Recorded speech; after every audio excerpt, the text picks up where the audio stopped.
Hello എല്ലാവർക്കും നമ്മുടെ പുതിയൊരു വീഡിയോയിലേക്ക് സ്വാഗതം. ഇന്ന് നമ്മൾ ചെയ്യാൻ പോകുന്നത് ഇതുപോലുള്ള ഡിസൈനാണ്.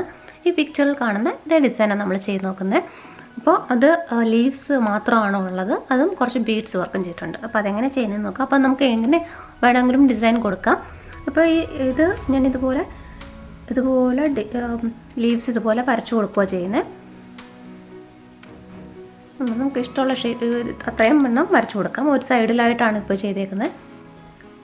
ഇപ്പോൾ ഈ ഡിസൈൻ ചെയ്യാൻ വേണ്ടിയിട്ട് നമ്മൾ ഇതുപോലുള്ള സാറ്റിൻ നൂലാണ് എടുത്തേക്കുന്നത്. അതാകുമ്പോൾ കുറച്ച് നല്ല ഗ്ലേസിങ് ഉണ്ടായിരിക്കും. അതിന് വേണ്ടിയിട്ടാണ് അത് എടുക്കുന്നത്. അപ്പോൾ അത് ഇതുപോലെ 4 ഇഴ ഇട്ടിട്ടാണ് എടുക്കുന്നത്. അപ്പോൾ 4 ഇഴയാകുമ്പോൾ ടോട്ടൽ ഇതുപോലെ കൂട്ടി കിട്ടുമ്പോൾ 8 ഇഴ ഉണ്ടായിരിക്കും. അങ്ങനെ വെച്ചിട്ടാണ് ഈ ലീഫ് ചെയ്യുന്നത്. അപ്പോൾ സിമ്പിളായിട്ടുള്ള ലീഫാണ് ചെയ്യുന്നത്. നമുക്ക് എങ്ങനെയാണ് ചെയ്യുന്നത് നോക്കാം. ഇവിടെ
സിമ്പിളായിട്ട് ഒരു ലീഫ് പോലെ ഇതിങ്ങനെ ഫില്ല് ചെയ്തെടുക്കാം. അല്ലെങ്കിൽ ഇതിന് ചുറ്റും നമ്മൾ ബീഡ്സ് വർക്ക് ചെയ്യാൻ പോവുക ചെയ്യുന്നത്. അപ്പോൾ ചെറിയ ടൈപ്പ് ബീഡ്സ് ഉപയോഗിച്ച് ചെയ്യും. ഇതിന് സാധാരണ സൂചി തന്നെ എടുക്കുന്നത്. സാധാരണ സൂചി കൊണ്ട് നമുക്ക് ബീഡ്സ് കോർത്തു കൊടുക്കാം.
കണ്ടോ ഇതുപോലെ എത്ര ലീവ്സ് വേണമെങ്കിലും നമുക്ക് ചെയ്തെടുക്കാം. ഇത് ബേസിക് സ്ട്രീറ്റ് സ്റ്റിച്ച് മാത്രമാണ് ഇത് യൂസ് ചെയ്യുന്നത്. അപ്പോൾ ഇതെല്ലാവർക്കും ഇഷ്ടപ്പെട്ടു വിചാരിക്കുന്നു. വീഡിയോ ഇഷ്ടപ്പെട്ടെങ്കിൽ ലൈക്ക് ചെയ്യാനും ഷെയർ ചെയ്യാനും കമൻറ്റ് ചെയ്യാനും മറക്കരുത്. നമ്മുടെ ചാനൽ ആദ്യമായിട്ട് കാണുന്നവരാണെങ്കിൽ ദയവായി സബ്സ്ക്രൈബ് ചെയ്യൂ. അപ്പോൾ ഞാൻ ഇനി വരുന്ന വീഡിയോസിൻ്റെ നോട്ടിഫിക്കേഷൻ നിങ്ങൾക്ക് ലഭിക്കുന്നതായിരിക്കും. വീണ്ടും മറ്റൊരു വീഡിയോ ആയിട്ട് കാണാം.